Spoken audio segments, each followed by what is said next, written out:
Lieutenant Junior Grade Richard Walsh, Jr., known by his family as Dick, was born in Philadelphia, Pennsylvania on June 26, 1920. However, he was raised in Phoenix, Arizona, which is in Maricopa County, where his family relocated in the late 1920s. Despite moving across the country, the Walsh family maintained close relationships with the Pennsylvania family.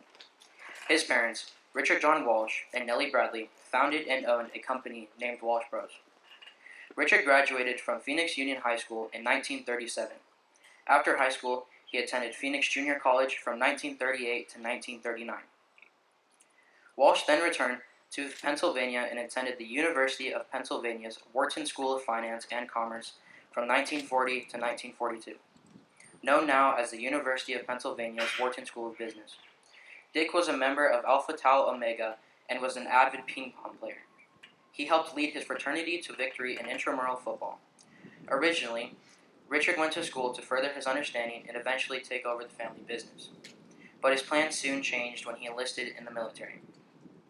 Richard enlisted into the military from Arizona in July of 1941. While training in Florida, Dick met Grace Elizabeth Beardsley, and in 1943 they got married in Fort Lauderdale, Florida. The two of them never had a chance to have children together.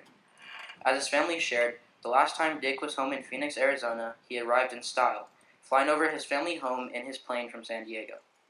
Lieutenant Walsh earned the rank of Lieutenant Junior Grade on March 1, 1945. He was part of the USS Bunker Hill VT-84 Torpedo Squadron, Task Force 58.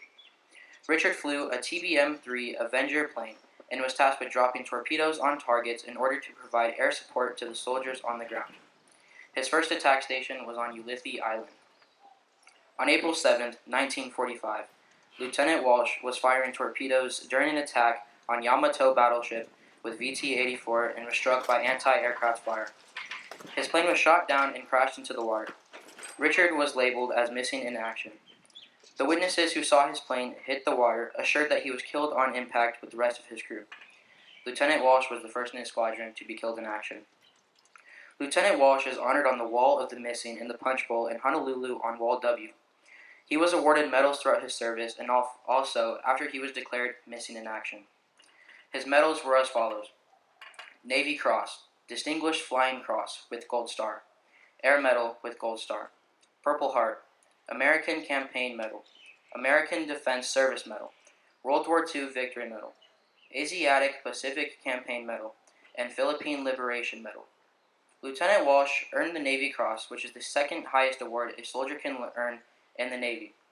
The Navy Cross is earned by soldiers who distinguish themselves for extraordinary heroism in combat with an armed enemy force. Lieutenant Walsh was awarded the Navy Cross for showing heroism throughout combat. After his death, his family learned how to cope while continuing to run their business. Dick's father, Richard, wrote to his wife and his love for his son and her as well. His father wrote this quote about his son: "As he completed his college work, I became more and more conscious that he was developing into a man of an excellent combination of health, brains, character, and ability. I rapidly came to realize he was a much better man than I was in brains and ability." Richard Walsh, Sr., 1945. Many of Dick's comrades in battle wrote or visited with his family to talk about the memories and the legacy left behind by Dick. Within his family, his memory was kept alive by his youngest sibling, who was 5 years old at the time of the incident, becoming the Richard Walsh Information Specialist.